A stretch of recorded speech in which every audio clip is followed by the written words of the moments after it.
ନମସ୍କାର ଦର୍ଶକ ବନ୍ଧୁ ଆଉ ଏକ ନୂତନ ଅଧ୍ୟାୟକୁ ଆପଣମାନଙ୍କୁ ସ୍ୱାଗତ। ଜ୍ୟୋତ୍ସ୍ନା ମ୍ୟାଡାମ ବାଲକୁନି ଠିଆ ହେଇଛନ୍ତି, ଅପେକ୍ଷା କରିଛନ୍ତି ମୁଁ ଯିବି କିନ୍ତୁ ମୁଁ ଆଜି ଯିବିନି। ଏଇ ଜ୍ୟୋତ୍ସ୍ନା ଆଜ୍ଞା ଭିତରକୁ ଆସ। ଆସୁନ ଆସୁନ ଏଇଠି ଭିତରକୁ ଆସ, ମୁଁ ବସି ଯାଇଛି। ଆସୁନ, ଆସୁନ ତମେ ଆସୁନ। ତମେ ଆସୁନ ଟିକେ। ଏଇଠି ବସ, ଏଇଠି ବେଞ୍ଚରେ ବସିଯା।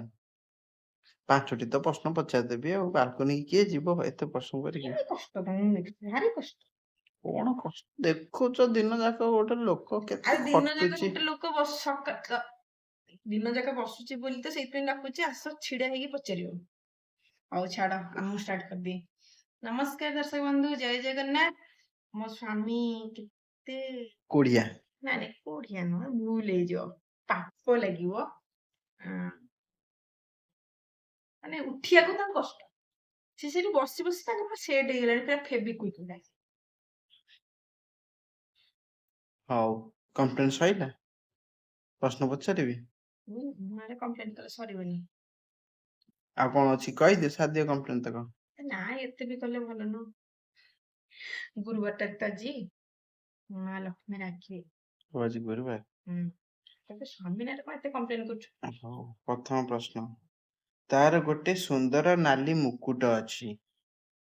ନାଲି ମୁକୁଟ? ହଁ, ତାର ଗୋଟେ ସୁନ୍ଦର ନାଲି ମୁକୁଟ ଅଛି। ସେ ସକାଳୁ ସକାଳୁ ରଡି କରି ସମସ୍ତଙ୍କୁ ଉଠେଇ ଦିଏ। ସେ କିଏ? ନାଲି ମୁକୁଟ? ହଁ, ସେ ନିଜକୁ ରାଜା ଭାବେ। ସକାଳୁ ସକାଳୁ ରଡି କରିକି ସମସ୍ତେ ଉଠେଇଦବ, ଉଠ ଉଠ ଉଠ।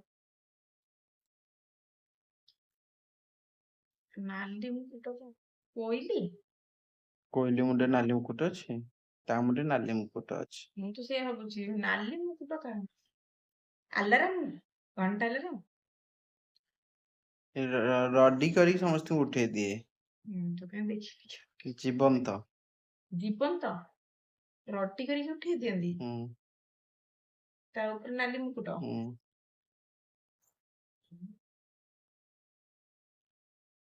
ଏମିତି କୋଉ ଜିନିଷ ଜୀବନ୍ତ? କଣ? କହିପାରିବନି, ମୁଁ କହିବି? ଗଞ୍ଜା। ଗଞ୍ଜା? ହୁଁ, କୋଉଠି? ଗଞ୍ଜା କୁକୁଡା। ତା ସେ ମୁ ଆମେ ତ କାହିଁକି କେବେ ଗଞ୍ଜା ସାଉଣ୍ଡ ଶୁଣୁନୁ। ତା ମୁଣ୍ଡରେ ନାଲି ମୁକୁଟ ଅଛି ନା ନାଇଁ? ହଁ ସକାଳୁ ଅଛି ସକାଳୁ ରଡି ଅଛି। କରିକି ଯୋଉଠି ଥିବ ନା, ଏଠି ନାହିଁ ବୋଲି ଏଠି ଟାଉନରେ କୁଆଡେ ଆସିବ। ଗାଁ ଗହଳି ଯାଉନ, ସକାଳୁ ଉଠିଲେ ରଡି କରିକି ଉଠେଇଦବ। କେମିତି କେମିତି ରଡି କରେ? ହୁଁ। କେମିତି ରଡି କରେ? ଟିକେ ସାଉଣ୍ଡ କରି ଟିକେ ଦେଖେଇ ଦଉନ। ନାଇଁ ମୁଁ ଗଞ୍ଜା ହେଇଗଲି ନା କଣ? ତାକୁ ପଚାରିଲେ ସେ କହିବ। ହଉ ତାପରେ? ମୋ ଆଖି ଖାଲି ଜଳ ଜଳ ଦେଖା ଯାଉଛି। ମାନେ ଆଖିକି ତମର କଣ ଦେଖା ଯାଉଛି? ମାନେ କେମିତି ଗୋଟେ ଅବାଗିଆ ଦେଖା ଯାଉଛି, ଖାଲି ଆଖି ଆଉଟ ଫୋକସ।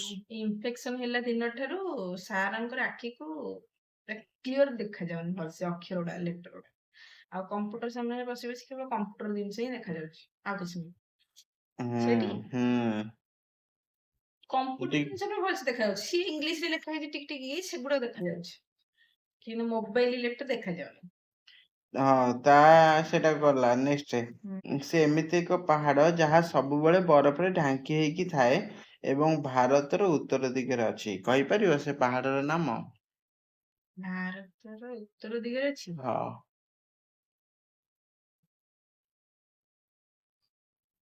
ବରଫରେ ସବୁବେଳେ ଢାଙ୍କି ହେଇକି ଥାଏ ସେ ପାହାଡ। କାଶ୍ମୀର? ପାହାଡ ନାମ ପଚାରୁଛି, ଜାଗା ନାମ ପାହାଡର ନାମ? ପଚାରୁନି। ହୁଁ। ଏ ନା ମୁଁ ସେଇଟା କହିପାରିବିନି। ହିମାଳୟ। ଓହୋ। ହିମ ସେଠି କଣ ପୁରା ବରଫ ପୁରା ଭର୍ତ୍ତି ହଁ, ହେଇଛି ସେଠି? ହିମାଳୟରେ ବରଫ ଭର୍ତ୍ତି ନାହିଁ। କାହିଁ କହିଲ?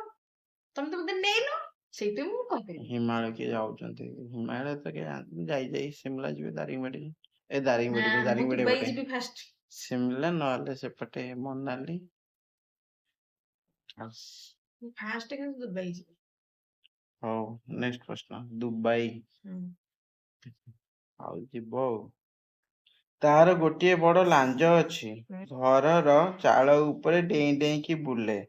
ଆଉ ତା ମୁହଁ ଗୋଲିଆଟିଏ ଥାଏ। ସେ କିଏ? ଲାଞ୍ଜ ଅଛି, ଚାଳ ଉପରେ ଡେଇଁ ଡେଇଁ ବୁଲେ। ହଁ। ତାର ଗୋଟେ ଗୋଲିଆ ମୁହଁ ଥାଏ। ମଙ୍କି? ହୁଁ ଆଁ ହୁଁ। ନେକ୍ସଟ ସେ ମାଟି ତଳେ ରୁହେ ତା ରଙ୍ଗ ହଉଛି ନାଲି କିମ୍ବା ବାଇଗଣୀ।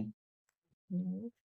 ସେ ମାଟି ତଳେ ରହେ ତା ରଙ୍ଗ ହଉଛି ନାଲି କିମ୍ବା ବାଇଗଣୀ କଣ କିନ୍ତୁ କଣ ବାଇଗଣୀ ଓ ବାଇଗିନି। କିନ୍ତୁ ତାକୁ କାଟିଲେ ଆଖିରୁ ଲୁହ ବାହାରେ। ମାଟି ତଳେ ଥାଏ। ନାଲି ନହେଲେ ବାଇଗିଣୀ। ହୁଁ। କାଟିଲେ ଲୁହ ବାହାରେ। ହଁ। ହୁଁ। କିନ୍ତୁ ସେ ମାଟି ତଳେ ଥାଏ। ବୋଧେ ପିଆଜ। ହୁଁ ଆଁ ହୁଁ ମୁଣ୍ଡ ଖର୍ଚ୍ଚ କରୁଛି ହଉଛି ଏଟା ଆଉ।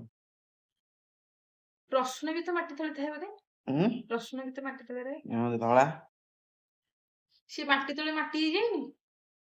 ତମେ ଗୋଟେ ଟାଇମ ଭିତରେ କାଢିଦେଲେ ସେ ମାଟି ହବନି ନ କାଢିଲେ ସେ ତାର ମୁଁ ପୁଣି ଖତ ହେଇଯିବ ଗଛ ମରିଲା ପରେ ଆଉ। ହଁ। ଗଛ ମରିଲା ପରେ ସାଙ୍ଗେ ସାଙ୍ଗେ କାଢିଦବାର ଅଛି ଆଉ ଗଛ ମରିଲା ପରେ ଯଦି ରଖିଲେ ରଖିବ ଛାଡିଯିବ। ସେ କାହିଁକି ଗଛ ବଞ୍ଚିଥିବା ପର୍ଯ୍ୟନ୍ତ ତା ଖାଦ୍ୟ ଯୋଗେଇବ ସେ ତାର ଯେତିକି ହୃଷ୍ଟପୃଷ୍ଟ ହବା କଥା ହବ। ଅଦା ବି ତ ମାଟି ତଳେ। ହୁଁ କିନ୍ତୁ ଅଦା ଗଛ କେମିତି ମୁଁ ଦେଖି। ଅଦା ଗଛ କେବେ ଦେଖିନ? ରସୁଣ ହଉ ଗଛ ନେକ୍ସଟ ଦେଖିଛି। ପ୍ରଶ୍ନ। ସେ ଏମିତି ଏକ ପବିତ୍ର ବୃକ୍ଷ ଯାହାର ପତ୍ରକୁ ଶିବଙ୍କ ପୂଜାରେ ସମର୍ପଣ କରାଯାଏ। ସେଥିରେ 3ଟି ପତ୍ର ଏକା ସାଙ୍ଗରେ ଥାଏ। ଏଇଟା କହିଦବ ଆରାମସେ। ଏଇଟା ଗୋଟେ ସେ ଛୋଟ ପିଲା ବି କହିଦବ। ଏମିତି ଏକ ପବିତ୍ର ବୃକ୍ଷ ଯାହାର ପତ୍ରକୁ ଶିବଙ୍କ ପୂଜାରେ ଫୁଲ ଗଛ ହୁଁ ନା। ଏ ମୋ ଝିଅକୁ ପଚାରିଥିଲି ବି ସେ କହିପାରିଥାନ୍ତା। ସହଜିଆ କୋଶ୍ଚିନ୍ ଟା ଆଜି ଲେଖିଛନ୍ତି ଆଉ। ଏମିତି ସହଜିଆ କୋଶ୍ଚିନ୍ ଗୋଟେ ବା କହିପାରିଲିନି ଆଉ ସହଜିଆ କୋଶ୍ଚିନ୍ କଣ। ହଁ ସବୁ ପ୍ରଶ୍ନ ସରିଯାଇଛି। ଦର୍ଶକ ବନ୍ଧୁ ଆଜିର ସମସ୍ତ କୋଶ୍ଚିନ୍ ସବୁ ସରିଯାଇଛି। ଆପଣ ମାନଙ୍କ କୋଶ୍ଚିନ୍ ଗୁଡିକ କେମିତି ଲାଗୁଛି କମେଣ୍ଟ ମାଧ୍ୟମରେ ନିଶ୍ଚିନ୍ତ ଭାବରେ ଜଣେଇବେ। ଆଉ ଆମ ଦି ଜଣ ଭିତରେ କିଏ କଳି କରୁଛି ଆଉ କିଏ ଭଲ ଶାନ୍ତଶିଷ୍ଟ ସରଳ ଭଦ୍ର ସେଇଟା ବି ଟିକେ ଜଣେଇବେ।